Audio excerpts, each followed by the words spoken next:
নমস্কার। আজ 12ই জানুয়ারি বিবেকানন্দের জন্মদিবস। আজ বিবেকানন্দের 163তম জন্মদিবস, এক পরম পবিত্র দিন।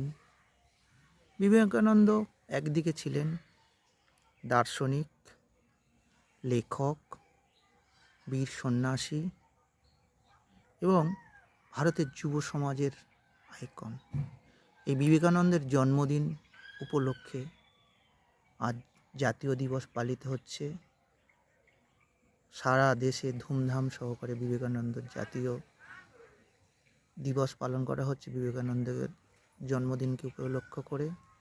এবং বিবেকানন্দের আদর্শ, বিবেকানন্দের দেশপ্রেম, বিবেকানন্দের সব কিছু মানুষের মনে আরও যাতে ঠিকঠাকভাবে প্রচারিত হয়, যুব সমাজ যাতে পথভ্রষ্ট না হয়, সেই জন্য এই জন্মদিন পালিত হচ্ছে।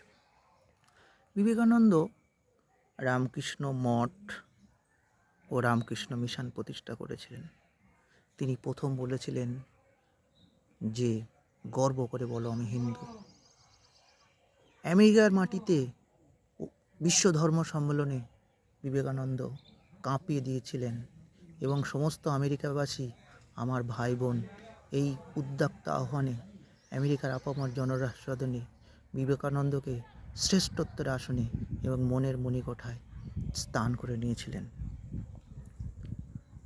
ওহে বিবেকানন্দ, তুমি ফিরে আসার দরকার আছে।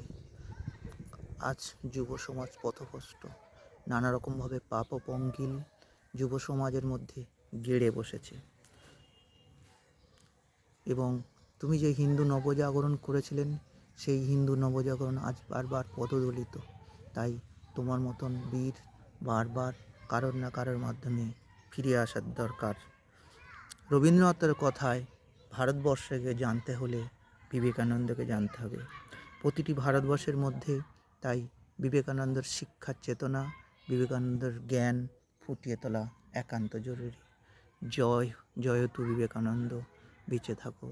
তোমার আদর্শ, নীতি এবং হিন্দু ধর্মের প্রতি অগাধ আস্থা এবং বিশ্বকে তুমি হিন্দুত্বের পথ দেখেছিলেন এবং তুমি বুঝেছিলেন বিশ্বকে হিন্দু ধর্ম অর্থাৎ সনাতন ধর্ম বিশ্বে একমাত্র শান্তি ও পবিত্রতার বাণী প্রতিষ্ঠিত করতে পারবে, বিশ্বের শান্তি ফিরিয়ে আনতে পারবে।